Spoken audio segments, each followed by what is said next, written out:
I had it pretty straight in my head what I was going to say about the rescue in general, and part 2, Desperate Measures. And then I went and read Philip Sandifer, Philip Sandifer's marvellous book, which is based upon his blog, and he says it all much better than I could say it. So 2 things, I'm going to just witter on for a bit, and I'm also going to be good and post a link to his blog in the YouTube doobry, which is down there somewhere, and you should go and read that and buy his books, because then he'll print more of them, and then I'll read them, and then I'll feel much more educated and clever than I actually am.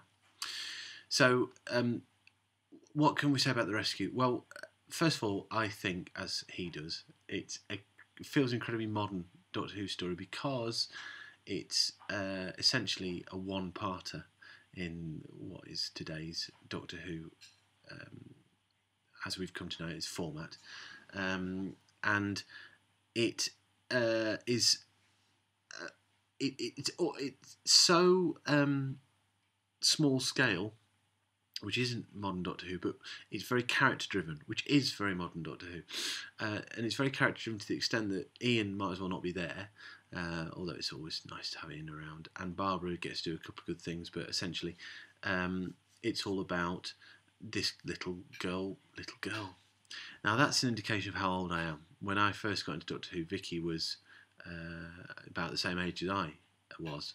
No, perhaps even older. So to now describe her as a little girl, to think about my little girl being not too dissimilar from her, is quite strange. Anyway, it's all about her, and it's all about this nasty situation she's on with this Bennett, who, plot spoilers, everybody, is actually Quillam, and deviously manipulating things to his own end, so he doesn't end up in jail or death penalty or whatever happens to people in 2040s. No, the 2400s, or whatever. But what can we say? All right, all I'm going to say is at the end of this story we get a new companion joining, which is always a brilliant thing in Doctor Who, second only perhaps to a new Doctor, and we get that sense of wonder when they come into the TARDIS for the first time.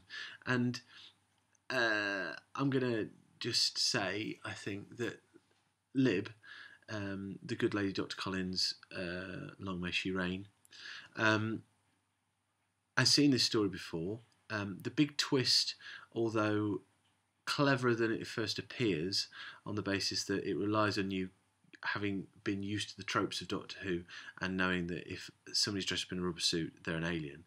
Well, actually, if they're dressed up in a rubber suit, they're pretending to be an alien, which is quite clever, really. Thank you, Mr. Sandifer. That's 3 salutes now, 4 and 5. But Lib knew that all this, and she'd remembered seeing this story before, and yet that moment when the new companion joins at the end of the story and they see the TARDIS for the first time is still a moment of wonder, and it all leads up to that moment, and the Doctor is absolutely smitten with Vicky, and that's a very modern Doctor Who thing. You know, sometimes we got blasé about new companions joining, or at least the programme did. There's a point where a new companion, even especially in the first Doctor's era, you get Dodo joining, you think, but the pleasure of that moment, the actual is tangible. That magic of Doctor Who is really, really good, and the TARDIS being this magic box is brilliant. And again, that gets lost to a certain extent in the Davison era, where in every story you'd have half a dozen people wandering inside the TARDIS, Cybermen shooting guns, all sorts of guns as well.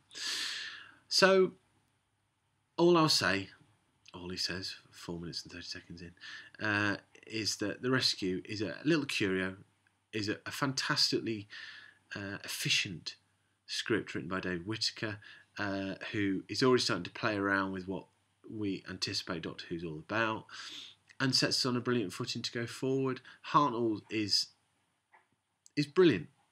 I love William Hartnell. Why did I never ever not say? I never used to say I love William Hartnell. He's the boy. He's brilliant. I think that Maureen O'Brien playing Vicky has got the chops required to really create an interesting character. And as we know, I'm pretty sure of this fact, Maureen O'Brien is going to become increasingly wound up with the bog standard life that a companion has to lead. But she has to talk about her father being murdered. She has to talk about this dreadful existence that she's been in on this planet. And whilst it's Doctor Who, and therefore you don't get the full shock horror, you certainly do get a sense that it's been a tough time for her, and this tough time comes to an end, and we get new tough times, and they're coming. So The Rescue is a great little story, absolutely great little story. We should, and viewed in context as well, particularly in relation to Hartnell, but also just in relation to the fact that we've started to get to know this programme, we've started to get to feel the magic of the TARDIS. It all ties together, and is painted. Again, Philip Sandifer is painted as being a complete reinvention of programme. Again, I'm not so sure I'd go that far. Well, I think it solidifies a lot of the things that we've been leading up to. If the TARDIS is capable of shrinking its crew, which gives us Planet of the Giants, regardless of the quality of that story, that's pretty special. And not many, well, no other programmes that I know of can do something like that, and it still fit with the general conception of the programme. So there we go. Love The Rescue, brilliant. And I know the next story is good, and the story after that's trippy, and it's all good.